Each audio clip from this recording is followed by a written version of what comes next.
দিল্লির বুকে এই পোস্টার পড়েছে যেখানে মমতা বন্দ্যোপাধ্যায় আগামী দিনে নেতৃত্ব দিতে চলেছেন আইএনডিআইএ-কে, এবং এটাই মমতা বন্দ্যোপাধ্যায় বলছেন যে আমার সেই জায়গাটা তৈরি হয়েছে যে আমি নেতৃত্ব দিতে পারবো। এবার দিল্লির বুকে দাঁড়িয়ে এই রকম একটি পোস্টার দেখুন, ভালো করে ছবিটা দেখুন, ভালো করে দেখুন। একদিকে তৃণমূলের বিধায়ক সংখ্যা কমে কোথায় পৌঁছাচ্ছে আমরা বুঝতে পারছি না, সাংসদ সংখ্যা কমে কোথায় পৌঁছাচ্ছে বুঝতে পারছি না। মমতা বন্দ্যোপাধ্যায়, অভিষেক বন্দ্যোপাধ্যায় দিল্লিতে রয়েছেন আইএনডিআইএ-তে যে গুরুত্বপূর্ণ আজকে বৈঠক, সেই বৈঠকে যোগ দেওয়ার জন্য, আর সেখানে পোস্টার পড়ছে যে রাহুল গান্ধীকে দিয়ে হবে না, আমি এবার নেতৃত্ব দেবো। তাহলে বোঝা যাচ্ছে ইন্ডি জোটের কি অবস্থা হচ্ছে। আমার এখানে যিনি কংগ্রেসের মুখপাত্র রয়েছেন, আমি তাকে দিয়ে আজকে অনুষ্ঠানটা শুরু করতে চাইবো।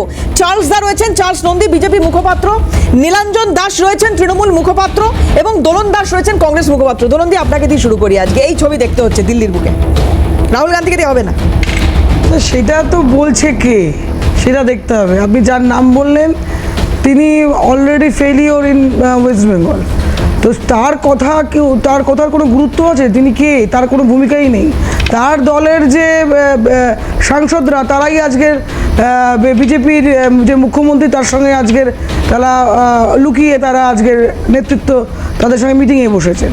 অতএব সেখানে মমতা ব্যানার্জি কী বলছেন তার নিজস্ব কোনো অস্তিত্ব নেই। তার বলা, তার পোস্টার, সে নিজে একটা পোস্টার দিয়ে পুরো পয়সা আছে, কোটি কোটি টাকা চুরি করেছে, পোস্টার আছে, একটা ছবি রাহুল গান্ধী লাগিয়ে বসিয়ে দিয়েছে, সে নিজে বলছে আমি নেতৃত্ব দেবো।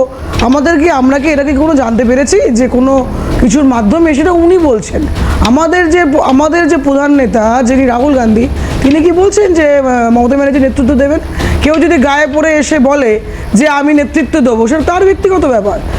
এখানে কখনোই বলছে না ইন্ডিয়া জোটের নেতৃত্ব মমতা ব্যানার্জি দেবে, কখনোই জাতীয় কংগ্রেস বলছে না যে ইন্ডিয়া জোটের নেতৃত্বটা মমতা ব্যানার্জি দেবে। কারণ এখানে যে কটা দল আছে প্রত্যেকের সমন্বয়ে স্থির হবে। আজকের যে মিটিংটা ছিল সেটা কিন্তু কোনো আপনার দেখুন যেগুলো ছিল ইস্যু ভিত্তিক আজকে মিটিং ছিল, আজকে ইস্যুগুলো ছিল, আমি তার পাশে একটু আজকে ইস্যুগুলো যেটা ছিল আপনার তেলের দাম বৃদ্ধি, তারপরে আপনার হকারের ব্যাপার, এবার বিভিন্ন ইস্যু নিয়ে আজকে রাজনৈতিক, তারপরে কৃষকদের তারপরে যে আপনার নেটের যে আপনার যে প্রশ্নপত্র বেরিয়ে গেছে, প্রত্যেকটা ইস্যু নিয়ে আজকে এই বৈঠক ডাকা হয়েছিল।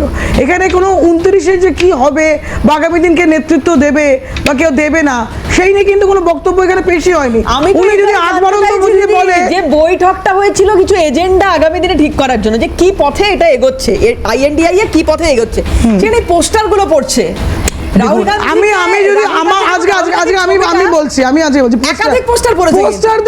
পোস্টার দেখে রাজনীতি হয় না, তাহলে মমতা ব্যানার্জি আসলো না কেন? আজকের আপনি প্রত্যেকটা যে এই যে বিধানসভার যে ভোট গেল, পোস্টারে তো আপনাদের তৃণমূলের তো 6 লাখ, মানে একটা জায়গা নেই বিরোধীদের যে পোস্টার লাগাবে বলে, না কংগ্রেস না সিপিএম কোনো পোস্টার লাগাবার জায়গাই নেই। বিজেপি কিছু লাগিয়েছে কারণ বিজেপিরা ক্ষমতায় ছিল না, এখন ক্ষমতাতে এসছে, আর তৃণমূল পোস্টারে 6 লাখ। তা পোস্টারে 6 লাখ মানে কি আপনার মমতা ব্যানার্জি কি সত্তা এসে গেল? তো হয়তো 80টা পেলো, তার থেকেও আবার দলটা আছে থাকবে কি না আর সেটা আগে দেখুন। উনি এমন একটা দল তৈরি করলো যে দলের লোকেরা তার দলের বিধানসভার লোক, মানে বিধানসভা যারা জিতেছেন এমএলএদেরকে বিশ্বাস করতে পারছেন না। তাহলে মমতা ব্যানার্জি কি বললো তাই নিয়ে আমাদেরকে যে আসে না। মমতা বন্দ্যোপাধ্যায় আজকে সোনিয়া গান্ধীর পাশে বসেছিলেন, বুঝতেই পারে সেটা ইন্ডিয়া জোটের একটা হতেই পারে, আমি সেই কথা বলছি না। উনি যদি গায়ে পড়ে এসে আজকে যদি আমি যদি আজকে তৃণমূলের পাশে এসে বসি, তার মানে কি আমি তৃণমূল হয়ে গেলাম? আমি বলছি কনফিডেন্সের কথা। বিধায়ক কতজন, আমি আবার বলছি, শুরুতেই বলেছিলাম বিধায়ক কতজন আছে আমরা জানি না, সাংসদ কতজন আমি জানি না, মমতা বন্দ্যোপাধ্যায় নিজেও জানেন না। তারপরে এই কনফিডেন্স আমরা আগেও বলেছি। এক মিনিট না, আমি একটু নীলাঞ্জনের কাছে আসবো, দনন্দি আমি একটু নীলাঞ্জনের কাছে আসবো। নীলাঞ্জন, এই যে যেখানে বৈঠকটা হচ্ছে তার থেকে ঢিলছোড়া দূরত্বে আরো একটা বৈঠক হলো বিজেপির এক মন্ত্রীর বাড়িতে, আমরা দেখলাম বেশ কিছু সাংসদ তারা পৌঁছে গেলেন, সেই বৈঠক হচ্ছে। এই বৈঠক থেকে বেরিয়ে এখনো একদম ক্লিয়ার লিস্ট না হলো 20 জন সাংসদ, যেটা জানতে পারছি যে ঘর শূন্য করে হয়তো আগামী দিনে অন্য কোনো পথে পা বাড়াতে পারে না। এই 20 জনের ব্যাপারটা তো একদমই একটা মানে বিভ্রান্তিকর একটা ফিগার, যেটা একজন মাননীয় সাংসদ তিনি এটা বলেছেন, কিন্তু এই 20 জনের লিস্টটা তাহলে আমাদের দেখতে হবে যে 20 জন কারা। শুনছি নাকি ডক্টর কাকুলি ঘোষ দস্তিদার তিনি নাকি একটা চিঠি দিয়েছেন উপরাষ্ট্রপতিকে, তো আমরা দেখতে চাই যে সেই 20 জন কারা। সেটা যতক্ষণ না দেখতে পাচ্ছি, কারণ আমাদের কাছে যা হিসেব আছে যে আমাদের যারা সাপোর্ট করছে, যারা মমতা বন্দ্যোপাধ্যায়ের সাথে যারা রয়েছেন, সেই নাম্বারটা তো আমাদের কাছে জানা। তো ওই জন্য আমরা দেখতে চাই যে এই 20 জন কারা। আর এই আমরা 20 মোটামুটি জন কিছু মানুষের আমি 11 জন কিছু মতো নাম 11-12, ওইটাই তো বলছি, 11-12 যদি হয় তাহলে তো এরা দলত্যাগ বিরোধী আইনে, এরা তো প্রত্যেকে সেই 11 জন কি 12 জন, তারা তো দলত্যাগ বিরোধী আইনে তাদের প্রত্যেকের তো মানে সাংসদপদ তো চলে যাওয়ার কথা, চলে যাবে। তারা কি করে একটা আলাদা গ্রুপের কথা বলে, আলাদা ব্লক তৈরির কথা যেটা বলছে, সেটা কি করে তারা বলছে আমি জানি না। সেটা আমি তাদের চ্যালেঞ্জ করছি, আমি কাকলি ঘোষ দস্তিদার, তাকে আমি চ্যালেঞ্জ করছি যে আপনি সেই চিঠিটা বার করুন যেখানে 20 জন লোকসভার সাংসদ, মাইন্ড ইউ লোকসভার সাংসদ 20 জন কারা সাইন করছে, সেটা আমরা দেখতে চাইবো। আপনি একটু আগে যে ছবিটা দেখাচ্ছিলেন, আমি দায়িত্ব নিয়ে বলছি এই পোস্টার তৃণমূল কংগ্রেস লাগায়নি, কারণ তৃণমূল কংগ্রেস মনেই করে না যে এই যে ইন্ডিয়া জোটটা একটা আইডিওলজিক্যাল অ্যালায়েন্স, যেটা আমরা কেন্দ্রে বিজেপির যে সরকার আছে তারা যে ফ্যাসিবাদী কায়দায় যে কাজকর্ম করছে তার বিরুদ্ধে 2023 সালে এই অ্যালায়েন্সটা গঠিত হয়েছিল। এটার মানে এটা নয় যে প্রত্যেকটা জায়গায় জায়গায় সিট শেয়ারিং হয়েছে, সেটা হয়নি। পশ্চিমবঙ্গের ক্ষেত্রে তৃণমূল কংগ্রেস একা লড়েছে, পাঞ্জাবের ক্ষেত্রে আম আদমি পার্টি একা লড়েছে, দিল্লিতে আম আদমি পার্টি আর কংগ্রেস একসাথে লড়েছিল। তো এইরকম মানে এটা স্টেট বাই স্টেট ব্যাপারটা হয়েছে।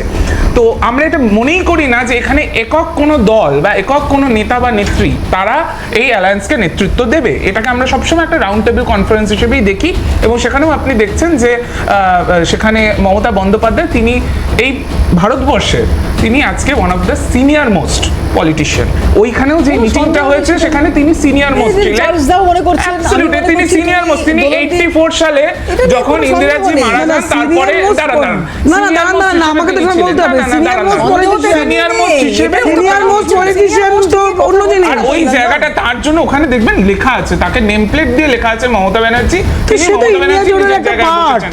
তো দুজন leader of the opposition, Lok Sabha Rajya Sabha তারা বসেছেন, তারপরে কংগ্রেসের সংসদীয় দলের নেত্রী, তারপরে তৃণমূল কংগ্রেস সংসদীয় দলের নেত্রী মমতা বন্দ্যোপাধ্যায় বসেছেন। কি অসুবিধা আছে? কোনো অসুবিধা নেই, আমি তো সেটাই কথা বলছি না। আমি বলছি যে মমতা আমি জানি না পোস্টারকে, আমি বারবার বলছি পোস্টার তৃণমূল কংগ্রেস লাগায়নি, আমি এটা দায়িত্ব নিয়ে বলছি। এটা কে লাগিয়েছে? এটা কংগ্রেস লাগিয়েছে না বিজেপি লাগিয়েছে? না এই ধরনের কথার কোনো যুক্তি নেই। আপনি ছবিটা পোস্টারটা দেখুন, মমতা ব্যানার্জি এত বড় করে রাহুল গান্ধী ছোট, যেখানে কংগ্রেস যদি পোস্টার লাগায়, কংগ্রেস ওখানে মাসবে চলে। আরেকবার দেখাই মমতা বন্দ্যোপাধ্যায়ের মুখটা কত বড় আর রাহুল গান্ধীর মুখটা এইটুকু করে, ছোট্ট মতো। সোনিয়া গান্ধী অবশ্যই সেটা ইন্ডিয়া জোটের ছবিটা উনি দেখাচ্ছেন যে কংগ্রেসের জোটটা কার টাকা। আচ্ছা জোটটা কার টাকা? না আমাকে একটা কথা বলো নীলাঞ্জন, আমাকে একটা কথা বলো। আমি বলছি এই অ্যালায়েন্সের নামকরণ করেছেন মমতা বন্দ্যোপাধ্যায়, ইন্ডিয়া অ্যালায়েন্সের নামকরণ, Indian national developmental inclusive alliance, এই নামটাও করেছেন মমতা বন্দ্যোপাধ্যায়। তো এই জন্য এবং সবই মমতা বন্দ্যোপাধ্যায় করছে। আমি চার্জ দেখাতে আসি, আসবো একটু চার্জ দেখাতে আসি, আমি আসবো ভাই, আসবো প্লিজ চার্জ দেখাতে আসি,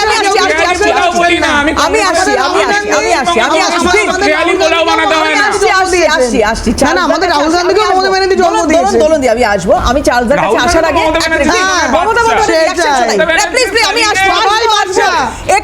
যখন সোমেন মিত্র ছিল তখন মমতা ব্যানার্জি বাচ্চা ছিল, ঝগড়া করার সময় দেব, মমতা ব্যানার্জি মুখ্যমন্ত্রী হয়েছে। রাজনীতিতে কোনো বাচ্চা বড় হয় না, রাজনীতিতে কোনো বাচ্চা বড় হয় না, রাজনীতিতে ক্ষমতা লড়ে সেই বড় হয়। মমতা বন্দ্যোপাধ্যায়ের একটা রিয়াকশন শোনাবো। কিছুদিন আগে এই আজকে বৈঠক করছেন, সোনিয়া গান্ধীর পাশে বসেছেন, ওনাকে জড়িয়ে ধরছেন, ওদের মধ্যে খুব সুন্দর একটা সম্পর্ক আছে আমরা জানি। কিন্তু যাই হোক, আমি আবার বলছি রাজনীতিতে সবসময় সম্ভাবনা শিল্প থাকে এবং কিছু ক্ষেত্রে এটা করতে হয় যে রিজিনাল কিছু ইস্যু থাকে, ন্যাশনাল কিছু ইস্যু থাকে, তার প্রেক্ষিতে বক্তব্যগুলো বদলাতে থাকে, মনোভাবগুলো বদলাতে থাকে। কিছুদিন আগে মমতা বন্দ্যোপাধ্যায় কংগ্রেস সম্পর্কে প্রতিক্রিয়া শোনাবো আপনাদের, দেখুন কি বলেছেন। ও কংগ্রেস যতই হুসফাস করুক আর ফোসফাস করুক, বাংলায় আমাদের বিরুদ্ধে লড়াই করবে প্রত্যেকটা সিটে। আর অন্য জায়গায় কি করে আশা করে যে আমরা গিয়ে ওদের সাপোর্ট করে দিয়ে আসবো? আমরাও তো কংগ্রেস করতাম, ছেড়ে দিয়ে চলে এসেছিলাম কেন? Because they cheated us, cheated the people also. সেই জন্য এবং পরপর 3টে গভর্নমেন্ট আমরা তৈরি করেছি। প্রথমটায় তো কংগ্রেসকে আমরা সাহায্য করেছিলাম তাদের আমাদের সাথে এসে কাজ করবার জন্য, তাও তারা মাঝপথে ছেড়ে দিয়ে চলে এসেছিল। হ্যাঁ, আমরা ছেড়ে দিয়ে চলে এসেছিলাম ইউপিএ। কেন ছেড়ে দিয়ে চলে এসেছিলাম? রোজ গ্যাসের দাম বাড়তো বলে। সিপিএম এর সবচেয়ে বড় শত্রু সেদিন আমাদের ছিল যারা অটল বিহারী বাজপেয়ীদের সাথে হাত ধরেছিল, সেদিন কংগ্রেস আপনারা কি করে সিপিএমকে সাপোর্ট দিলেন? কিন্তু আজ পর্যন্ত যেদিন থেকে নরেন্দ্র মোদী ক্ষমতায় এসছেন, কংগ্রেস কোনো লড়াই করেছেন? কংগ্রেসের ওপর নির্ভর করা যাবে না। কংগ্রেস কম্প্রোমাইজ করে, আমরা কম্প্রোমাইজ করি না।